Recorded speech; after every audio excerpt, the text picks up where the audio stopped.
లేవియాకాండము 13వ అధ్యాయము.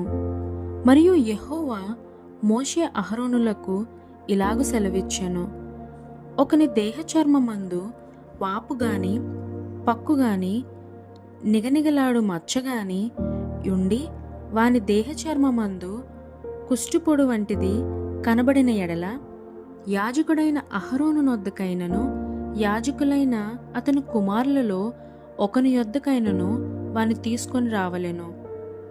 ఆ యాజకుడు వాని దేహచర్మమందున్న ఆ పొడను చూడగా ఆ పొడ యందలి వెంట్రుకలు తెల్లబారిన ఎడలను ఆ పొడ అతని దేహచర్మము కంటే పల్లముగా కనబడిన ఎడలను అది కుష్టుపొడు.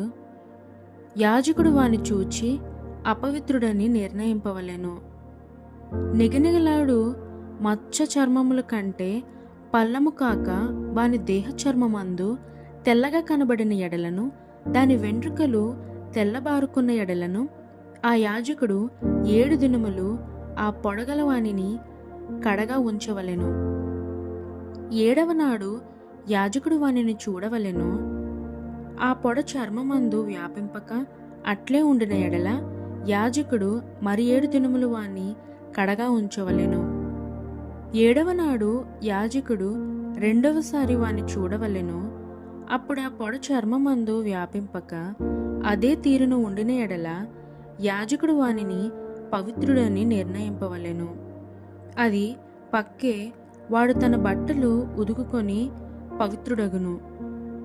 అయితే వాడు తన శుద్ధి విషయము యాజకునికి కనబడిన తరువాత ఆ పక్కు చర్మమందు విస్తారముగా వ్యాపించిన ఎడల వాడు రెండవసారి యాజకునికి కనబడవలెను. అప్పుడు ఆ పక్కు చర్మమందు వ్యాపించిన ఎడల యాజకుడు వాడు అపవిత్రుడని నిర్ణయింపవలెను. కుష్టుపొడ యొక్కనికి కలిగిన ఎడల యాజకుని యొద్దకు వానిని తీసుకొని రావలెను. యాజకుడు వాని చూడగా తెల్లని వాపు చర్మమందు కనబడిన ఎడలను అది వెంట్రుకలను తెల్లబారిన ఎడలను వాపులో పచ్చిమాంసము కనబడిన ఎడలను అది వాని దేహచర్మమందు పాతదైన కుష్ఠము గనుక యాజకుడు వాడు అపవిత్రుడని నిర్ణయింపవలెను. వానిని కడగా ఉంచకూడదు, వాడు అపవిత్రుడు. కుష్ఠము చర్మమందు విస్తారముగా పుట్టినప్పుడు యాజకుడు చూచినంత వరకు ఆ పొడగల వాని తల మొదలుకొని పాదముల వరకు కుష్ఠము వాని చర్మం అంతయు వ్యాపించి ఉండిన ఎడల యాజకుడు వానిని చూడవలెను. ఆ కుష్ఠము వాని దేహమంతటా వ్యాపించిన ఎడల ఆ పొడగలవాడు పవిత్రుడని నిర్ణయింపవలెను. వాని ఒళ్ళంతయు తెల్లబారెను, వాడు పవిత్రుడు. అయితే వాని ఎంట పచ్చిమాంసము కనబడు దినమున వాడు అపవిత్రుడు. యాజకుడు ఆ పచ్చిమాంసమును చూచి వాడు అపవిత్రుడని నిర్ణయింపవలెను. ఆ పచ్చిమాంసము అపవిత్రమే, అది కుష్ఠము. అయితే ఆ పచ్చిమాంసము ఆరి తెల్లబారిన ఎడల వాడు యాజకుని యొద్దకు రావలెను. యాజకుడు వాని చూడగా ఆ పొడ తెల్లబారిన ఎడల యాజకుడు ఆ పొడ పవిత్రమని నిర్ణయింపవలెను. వాడు పవిత్రుడు. ఒకని దేహచర్మమందు పుండు పుట్టి మానిన తరువాత ఆ పుండుండిన చోటను తెల్లని వాపైనను తెలుపుతో కూడిన ఎరుపు రంగు గల పొడగాని నిగనిగలాడు తెల్లని పొడగాని పుట్టిన ఎడల యాజకునికి దాని కనుపరచవలెను. యాజకుడు దాని చూచినప్పుడు అతని చూపునకు అది చర్మము కంటే పల్లముగా కనబడిన ఎడలను దాని వెంట్రుకలు తెల్లబారియుండిన ఎడలను యాజకుడు వాడు అపవిత్రుడని నిర్ణయింపవలెను. అది ఆ పుంటి వలన పుట్టిన కుష్టుపొడ. యాజకుడు దాన్ని చూచినప్పుడు దానిలో తెల్లని వెంట్రుకలు లేకపోయిన ఎడలను అది చర్మము కంటే పల్లము కాక కొంచెము నయముగా కనబడిన ఎడలను యాజకుడు 7 దినములు వానిని ప్రత్యేకముగా ఉంచవలెను. అది చర్మమందు విస్తారముగా వ్యాపించిన ఎడల యాజకుడు వాడు అపవిత్రుడని నిర్ణయింపవలెను. అది కుష్ఠపొడ. నిగనిగలాడు పొడ వ్యాపింపక అట్లే ఉండని ఎడల అది దద్దురు. యాజకుడు వాడు పవిత్రుడని నిర్ణయింపవలెను. దద్దురు కలిగిన దేహ చర్మమందు ఆ వాత ఎర్రగానే గాని తెల్లగానే గాని నిగనిగలాడు తెల్లని మచ్చగానే గాని యుండిన ఎడల యాజకుడు దాన్ని చూడవలెను.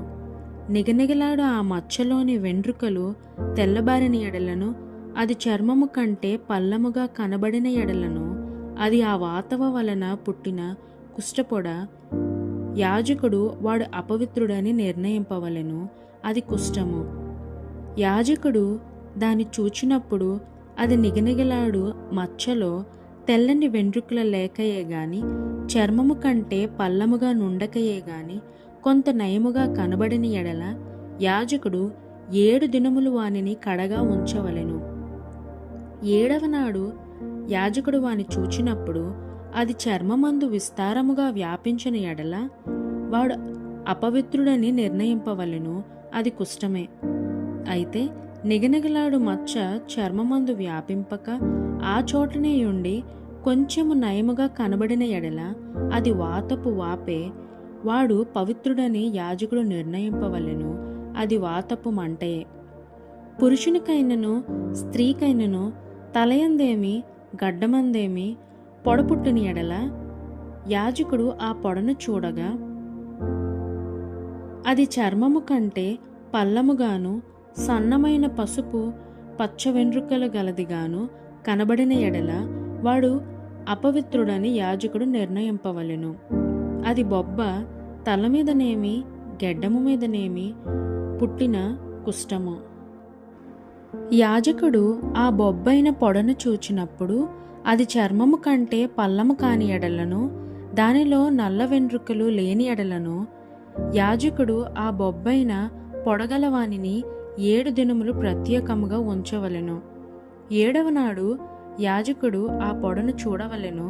ఆ బొబ్బ వ్యాపింపకయుండిన ఎడలను, దానిలో పసుపు పచ్చ వెంట్రుకలు లేని ఎడలను, చర్మము కంటే పల్లము కాని ఎడలను వాడు క్షౌరము చేసుకొనవలెను గాని ఆ బొబ్బ క్షౌరము చేయకూడదు. యాజకుడు బొబ్బగలవానిని మరి 7 దినములు ప్రత్యేకముగా ఉంచవలెను. 7వ నాడు యాజకుడు ఆ బొబ్బను చూడగా అది చర్మమందు బొబ్బ వ్యాపింపక చర్మము కంటే పల్లము కాక ఉండిన ఎడల యాజకుడు వాడు పవిత్రుడని నిర్ణయింపవలెను. వాడు తన బట్టలు ఉతుకుకొని పవిత్రుడగును. వాడు పవిత్రుడని నిర్ణయించిన తరువాత బొబ్బ విస్తారముగా వ్యాపించిన ఎడల యాజకుడు వాని చూడవలెను. అప్పుడు ఆ మాద వ్యాపించి ఉండిన ఎడల యాజకుడు పసుపు పచ్చ వెంట్రుకలను వెదకనక్కరలేదు. వాడు అపవిత్రుడు. అయితే నిలిచిన ఆ మాదలో నల్ల వెంట్రుకలు పుట్టిన ఎడల ఆ మాద బాగుపడెను. వాడు పవిత్రుడు. యాజకుడు వాడు పవిత్రుడని నిర్ణయింపవలెను. మరియు పురుషుని దేహపు చర్మమందేమి స్త్రీ దేహపు చర్మమందేమి నిగనిగలాడు మచ్చలు అనగా నిగనిగలాడు తెల్లని మచ్చలు పుట్టిన ఎడల యాజకుడు వానిని చూడవలెను. వారి దేహ చర్మమందు నిగనిగలాడు మచ్చలు వాడి ఉండిన ఎడల అది చర్మమందు పుట్టిన ఒక పొక్కు. వాడు పవిత్రుడు. తల వెంట్రుకలు రాలినవాడు బట్ట తలవాడు అయినను వాడు పవిత్రుడు.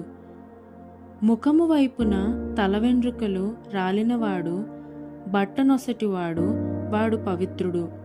అయినను బట్ట తలయందే గాని బట్ట నొసటి అందే గాని ఎర్రగా నుండు తెల్లని పొడపుట్టిన ఎడల అది వాని బట్టతల అందైనను బట్ట నొసటి అందైనను పుట్టిన కుష్ఠము. యాజకుడు వానిని చూడవలెను. కుష్ఠము దేహ చర్మమందు కనబడినట్లు ఆ పొడ వాపు చూపునకు వాని బట్టతల అందైనను వాని బట్ట నొసటిన అందైనను ఎర్రగా నుండు తెల్లని పొడైన ఎడల వాడు కుష్ఠరోగి. వాడు అపవిత్రుడు.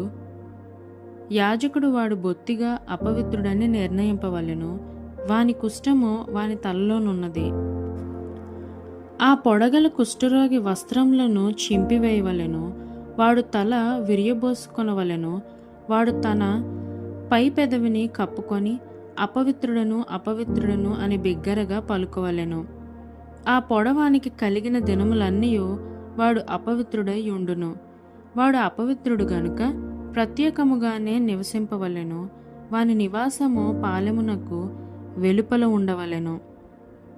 మరియు కుష్ఠపోడ వస్త్రమందు కనబడినప్పుడు అది గొర్రె వెంట్రుక కల బట్టయందేమి, నారబట్టయందేమి, నారతోనే గాని వెంట్రుకలతోనే గాని నేసిన పడుగునందేమి, పేకయందేమి, తోలునందేమి, తోలుతో చేయబడు ఏ యొక్క వస్తువునందేమి పుట్టి ఆ పొడ ఆ బట్టయందేమి, ఆ తోలునందేమి, ఆ పేకయందేమి, తోలుతో చేయబడిన వస్తువునందేమి పచ్చదాలుగానే గాని ఎర్రదాలుగానే గాని కనబడిన ఎడల అది కుష్ఠపొడ, యాజకునికి దాని కనుపరచవలెను. యాజకుడు ఆ పొడను చూచి పొడగల వాటిని 7 దినములు ప్రత్యేకముగా ఉంచవలెను. 7వ నాడు అతడు ఆ పొడను చూడవలెను. అప్పుడు ఆ వస్త్రమందు అనగా పడుగునందే గాని పేకయందే గాని తోలునందే గాని తోలుతో చేసిన వస్తువునందే గాని ఆ పొడ వ్యాపించిన ఎడల అది కొరుకుడు కుష్ఠము, అది అపవిత్రము. కావున అతడు ఆ పొడ దేనిలో ఉన్నదో ఆ వస్త్రమును నారతోనేమి వెంట్రుకలతోనేమి చేసిన పడుగును, పేకను, తోలుతో చేసిన ప్రతి వస్తువును అగ్నితో కాల్చివేయవలెను. అది కొరుకుడు కుష్ఠము, అగ్నితో దాన్ని కాల్చివేయవలెను. అయితే యాజకుడు చూచినప్పుడు ఆ పొడ ఆ వస్త్రమందు అనగా పడుగునందేమి పేకయందేమి తోలుతో చేసిన మరి దేని అందేమి వ్యాపింపకపోయిన ఎడల యాజకుడు ఆ పొడగల దానిని ఉదకన ఆజ్ఞాపించి మరి 7 దినములు దానిని విడిగా ఉంచవలెను. ఆ పొడగల దానిని ఉదికిన తరువాత యాజకుడు దానిని చూడవలెను. ఆ పొడ మారకపోయినను వ్యాపింపకపోయినను అది అపవిత్రము. అగ్నితో దానిని కాల్చివేయవలెను. అది లోవైపున గాని పైవైపున గాని పుట్టినను కొరుకుడు కుష్ఠముగా ఉండును. యాజకుడు దానిని చూచినప్పుడు వస్త్రము ఉదికిన తరువాత ఆ పొడ వాడి ఉండిన ఎడల అది ఆ వస్త్రములో ఉండినను తోలులో ఉండినను పడుగులో ఉండినను పేకలో ఉండినను యాజకుడు వాటిని చింపివేయవలెను. అటు తరువాత అది ఆ వస్త్రమందే గాని పడుగునందే గాని పేకయందే గాని తోలుతో చేసిన దేని అందే గాని కనబడిన ఎడల అది కొరుకుడు కుష్ఠము. ఆ పొడ దేనిలోనున్నదో దానిని అగ్నితో కాల్చివేయవలెను. ఏ వస్త్రమునే గాని పడుగునే గాని పేకనే గాని తోలుతో చేసిన దేనినే గాని ఉదికిన తరువాత ఆ పొడ వదిలిన ఎడల 2వ మారు దానిని ఉదకవలెను. అప్పుడు అది పవిత్రమగును. బొచ్చుబట్ట అందే గాని నారబట్ట అందే గాని పడుగునందే గాని పేకే అందే గాని తోలు వస్తువులే అందే గాని యుండు కుష్ఠపొడను గూర్చి అది పవిత్రమని అపవిత్రమని నీవు నిర్ణయింపవలసిన విధి ఇదే.